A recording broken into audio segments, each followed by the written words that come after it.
Hi guys, welcome back to my channel. Today I'm actually bored and I've decided to share with you guys a story about a place that I was actually working before.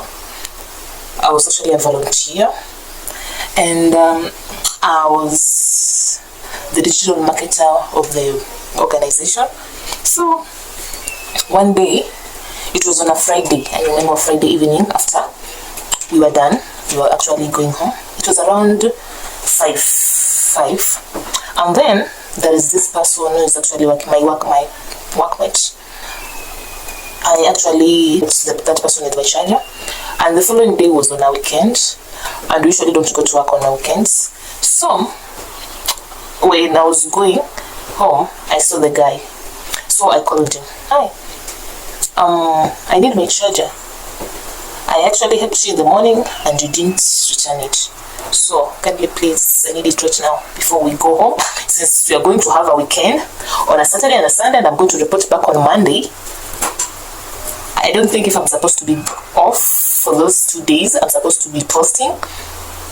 And then the person said like, I'm not coming on Saturday and there is an activities and you're supposed to attend for you as the digital marketer, you're supposed to attend and capture some images that are supposed to be uploaded in our platform. So I was like, as far as I'm concerned, I was told not to report. So there was the civil finance right there.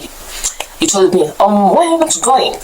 So I was like, my name is not in the list, so I'm not supposed to go. Since he's in charge of anything dealing with money, he told me to come on Saturday, so that I can also take my charge. So I was like, okay, since you've said and you're my boss, I'm going to come. So on Saturday, there was this lady, my workmate, yeah.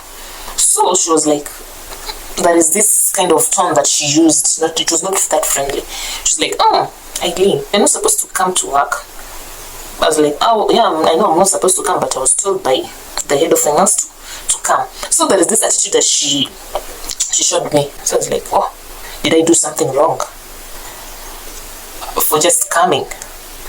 And so when we were there, they actually called the finance and they're like, oh, you told Ileen to come, we don't have a fare. She talked so much until, like, I'm a type of person that you can gossip me while I'm there, as long as it's not included me in the story or in the gossip. I will not comment, even if you guys are gossiping me. So they're like, okay, fine, we'll just go, since you've said.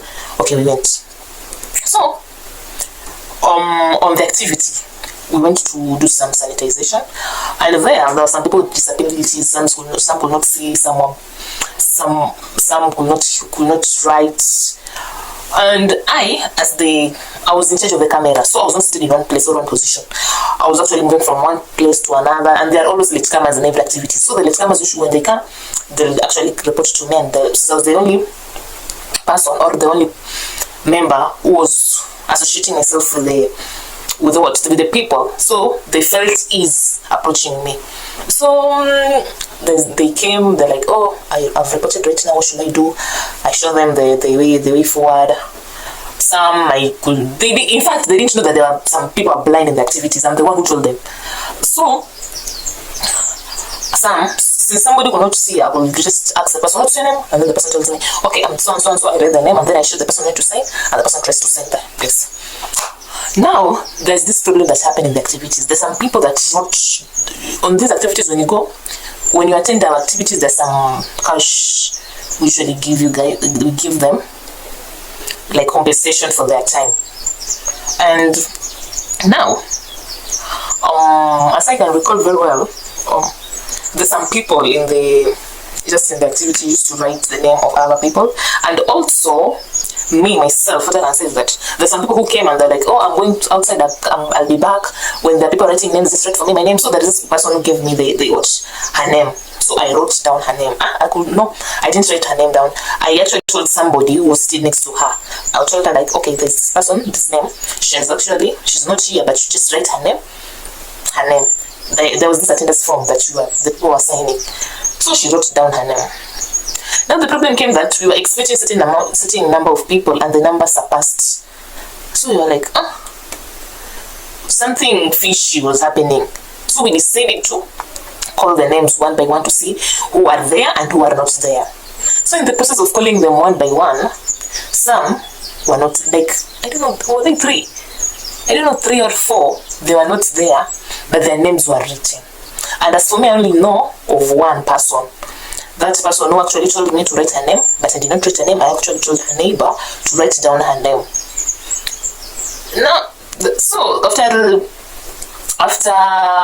they reading the names and doing away the ones that were not there, we were left now with those that were there. So I was told that, okay, this is the sheet for the money that we're supposed to send the people. So make sure that nobody sends for the another person who is not there. So as the responsibility that was given by that person who in charge, I did it, and the number was somehow exactly or what we expected. Now, as we were going home, there is a ferry that we're supposed to go with. As we were going home, now the people that I went with were gossiping me. They're like, oh, she was not active in the activities, she was just talking from one place to another. So I was like, okay, I'm right there, I'm listening to their conversation, but as long as they have not included me, I cannot comment on their conversation. My work is just to hear. So I was like, I'm right here. Why can these people just ask me, like, oh, Ileen, there's this thing that we saw, it was not fine with us. Can you try and explain to us? You know, something mature and straight like that. But for them, they just used to gossip me, like, so I was more confused and wondering, should I somehow talk to them? Like, they feel my presence, maybe they feel like I'm not there. But I just decided to leave them. I'm just hearing them saying, oh, she's just in the activity, her work is to go from one place to another, she doesn't know what we were talking about. They were talking until we reached the office. When we were in the office, they went direct to the finance. They told the finance what happened. So before going to the finance, they told me, like, Ileen, we have a private meeting, can you kindly please excuse us? So I was like, okay. I excused them, and then I went to the upper floor. There I met somebody in charge, somebody in my head. I told the person, like, okay, we went to activity, but the activity is not fine. Like, we expected a lot of things that happened beyond our expectations, and then I told them what happened. So they told me, like, okay, as long as you've said it to me, that it's better. Now at least that is way forward when the story is brought to my desk, I know what to do. She's like, okay, fine. Now the following day, it was on Monday. Now when it reached on Monday, we just did our own work. We wrote some reports, we did some research, we did some presentation, PowerPoint presentation. When it reached around 4, we had a meeting with our boss. Before that, while I was in the office, there is a friend of mine in the reception. She told me, like, when the boss just arrived, one of the ladies that we went with, she just went direct to the boss and reported everything to the boss. Yeah, I accept the fact that she was in charge, but some things you're supposed to just say somebody directly. Okay, Lynn, there is this and this and thing that happened. Okay, now the boss came and talked. Like, there are some things that he was not impressed with. He addressed everything, and then after that, it was around 6:30. Usually, our reporting time to work was always 8:30, and departure from work is always 4:30. That day, we actually departed from work around. I left the work premises around 6:30, 6 something. So the lady called me to the office and she said, Ileen, don't go. There is something that I need to give you. Like, okay, fine. I went to the office and she gave me a resignation letter. And in the letter she said that, oh, I've been posting some things that are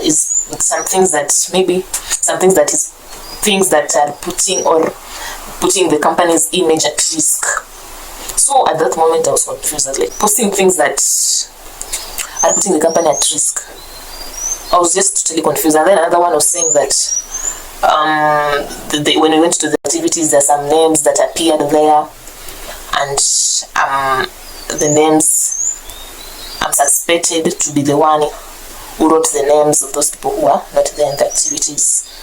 So after getting the letter, I remember that day my dad came to pick me so that we go home together.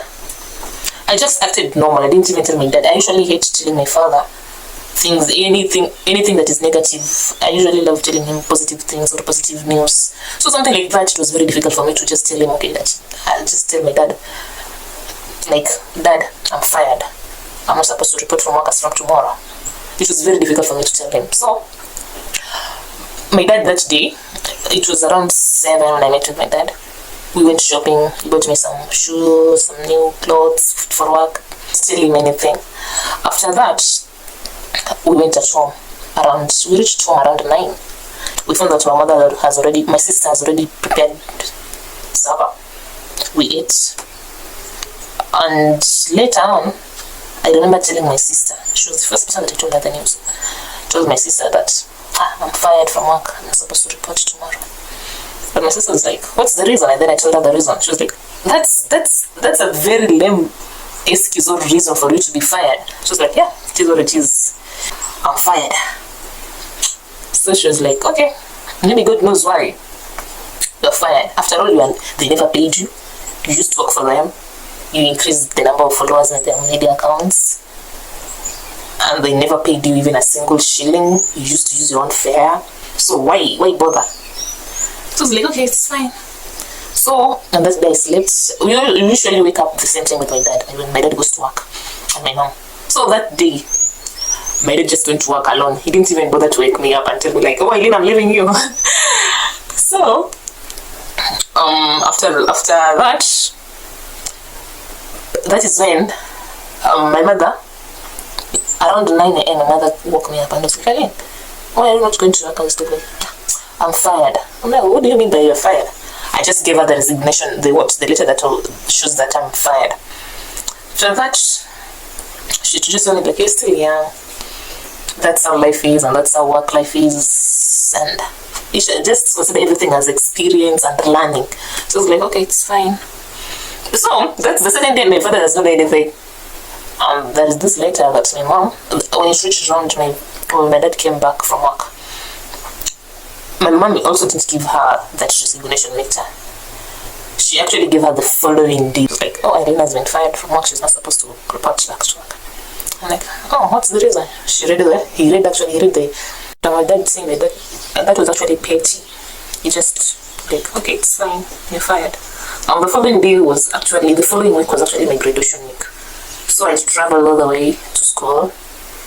It was on a Friday. On Thursday was rehearsal, and then on Friday, after graduation, I remember on the following Monday, my dad called me and told me like, okay, Ileen, you are working for them. It's not that you are not working for them. You're working for them. At least they could somehow write for you something to show that you worked for them. I was like, no, probably when I'm done with something, I'm just done with something like that. And I felt like I was like, give me the boss number so that I can call him and somehow tell him. I was like, oh, I don't think if that's a good idea. I was like, no, give me your boss number. So I sent him my boss number. Like before that, my dad used to tell me to send him my boss number for I don't know how many weeks, and I refused sending him. I don't know what happened to me on that day until I decided to send him the number. I sent him the number. They talked. I don't know what they talked. I didn't even ask him. There is a certain day when we were having a conversation through a phone call with my dad, and was like, okay, do you remember that day that I asked you about your boss number? And I was like, yes. Said that you should go back and maybe talk to the person who fired you and tell her to write you the letter that shows you're working for them. I was like, I was just tired and fed up with everything. I was like, okay, it's fine. And then yeah, that's what's happened. It is what it is. Anyway guys, thanks for watching. I know the story might be somehow silly. I was just really bored, and then I finally decided to say, oh, let me tell her there is a story of mine that I need to share it to somebody. Anyway guys, bye, and thanks for watching. Till next time.